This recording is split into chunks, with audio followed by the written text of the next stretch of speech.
tayong lumang helmet dito na madami ng gasgas, ang pangit na tignan. So gagawin natin ngayon is i-make over natin to. Pagmumukhay natin siyang bago. Yan, so re-repaint natin siya. So this will be the second time na re-repaint ko siya. Itong helmet na to mga paps is H&J na dual visor and modular. Yan. So bigay ito ng lola ko sa akin nun. Ito yung pinakauna kong helmet. No? So re-repaint natin siya para magmukha siyang bago. No? Side naman kung pababayaan ko na siyang masira. Kasi. So ito closer look sa helmet na re-repaint natin mga paps. No? So ang dami siyang gasgas na. No? So na-repaint ko na siya mga 2 years ago ng matte black. So dami na siyang gasgas ngayon. So pati itong lens niya medyo marami na rin gasgas. So re-restore din natin itong lens. No. Ayan. Oh, dami na siyang gasgas. Yan, pero pagmumukhay natin ulit siyang bago. So i-disassemble muna natin siya mga paps.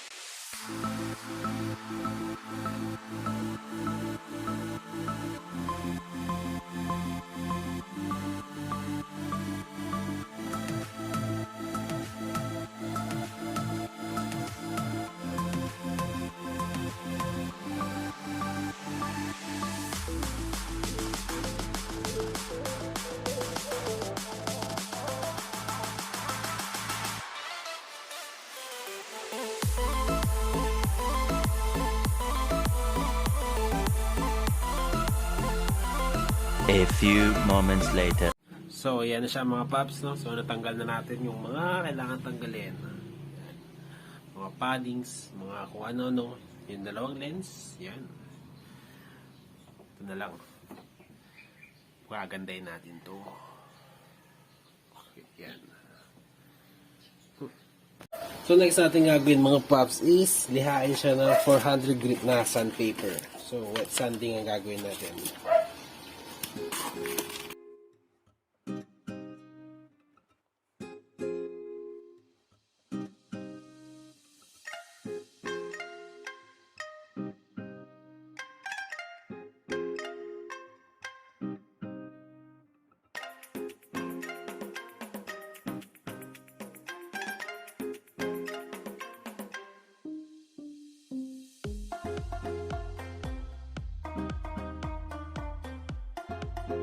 So, pag daw siya liyain mga paps, yan, sabulin nyo siya.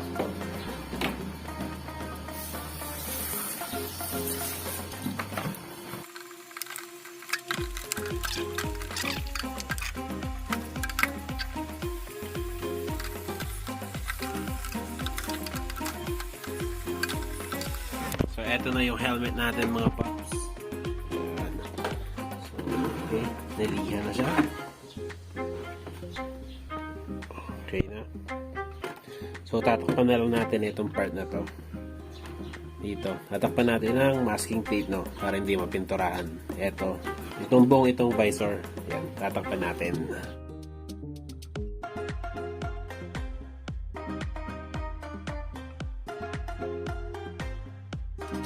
A few moments later. So, bago nyo siya pintura mga paps, make sure na punasan nyo muna siya para matanggal yung mga alikabok.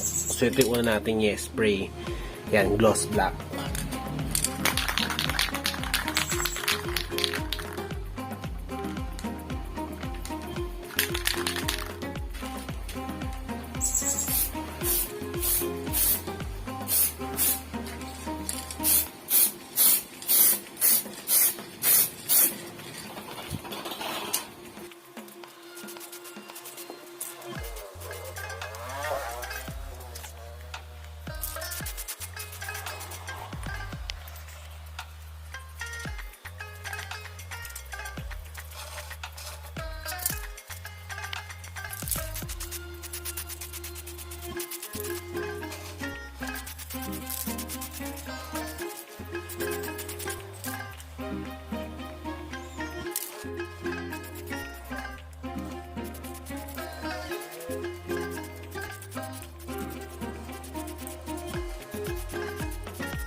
Yan, so patuyuin muna natin siya mga paps, no? Mga 1 oras.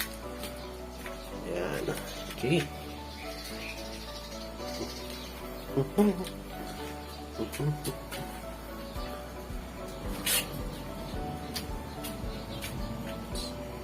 So, eto na yung helmet mga paps, no? After no first coating natin na gloss black. Yan, no? Yan. Yan. So, susunod naman natin gawin is lalagyan natin siya ng design gamit ang fine line tape, masking tape.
Approximately 10 hours later.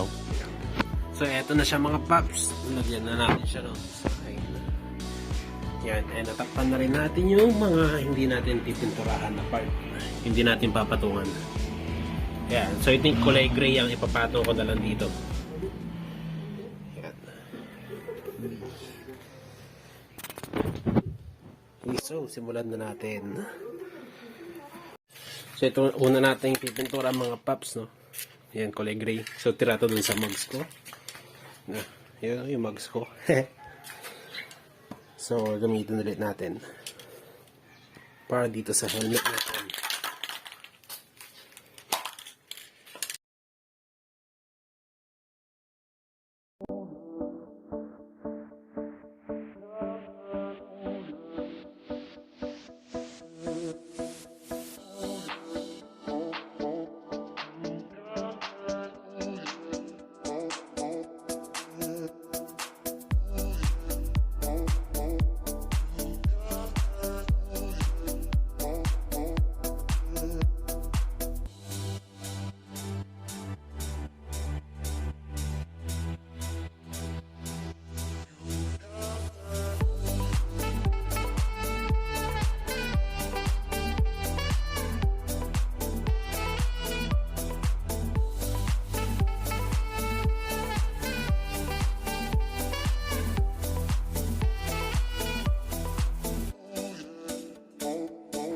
Okay, so tanggalin na natin itong tape mga paps. Tanggalin natin.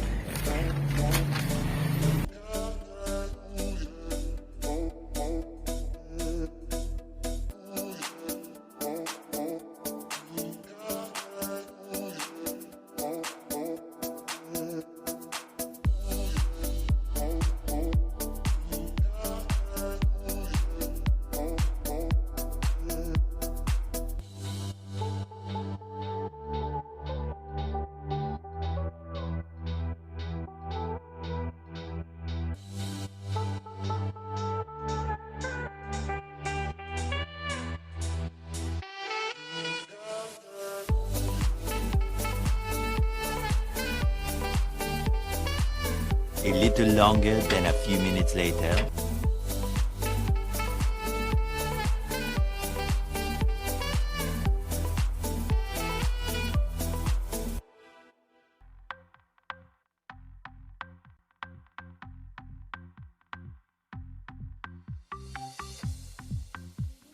Three days later.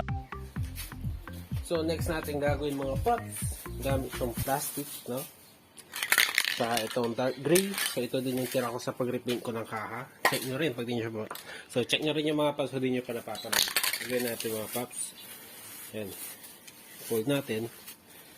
So, kung ano bang maganda. Yan. Yung gamit itong dark gray. Sprayan natin yung plastic. I mean, hindi pala dark gray mga pops. Black. So yung black mga pops. Gamit itong black. No. Pero natin itong plastic. Mali. Yan. Then, natin siya dito.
So, last naman natin gagawin, i-spread natin siya nito. Yan. Flat clear.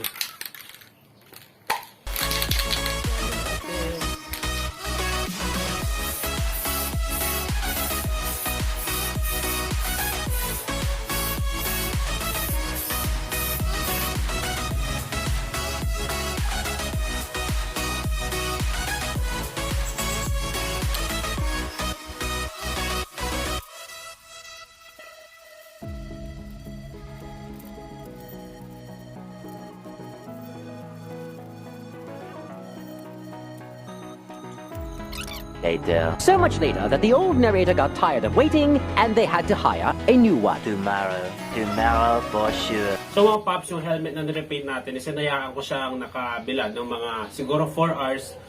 Tapos, yun, hinayaan ko muna siya ng isang araw, no, para mawala din yung amoy ng paint. So ito na yung kinalabasan niya mga pops. Yan o. Yan. So I think, i-rate ko siya ng ano. Yan. So I think ito is 8 out of 10 or 7 out of 10 na repaint, no? Okay na siya. Okay na okay. Mukha na siyang bago. Yan. Okay. So lapit tayo sandali. Yan. So ito siya mga pops, no? Closer look. Yan. Mukha na ulit siyang bago. Okay. So nilagyan na rin natin ng sticker tong ano niya, lens. So itong lens niya mga pops, no, nirepaint ko din to ng clear, no, para ma-restore sa mawala yung mga gasgas. Kasi masyado na siya madaming gasgas dati.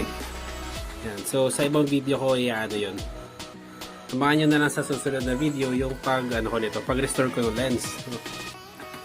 Yan. Okay. So, yan. Okay.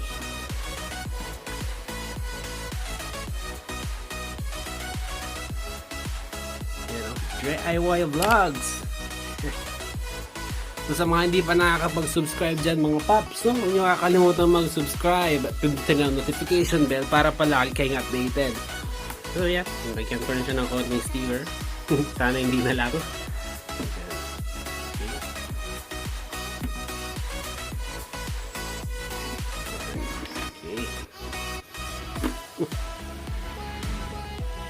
Okay, so naglagay na rin tayo ng mount ng camera. Dito sa gilid. So, diba yung mount? Yan. Okay. On.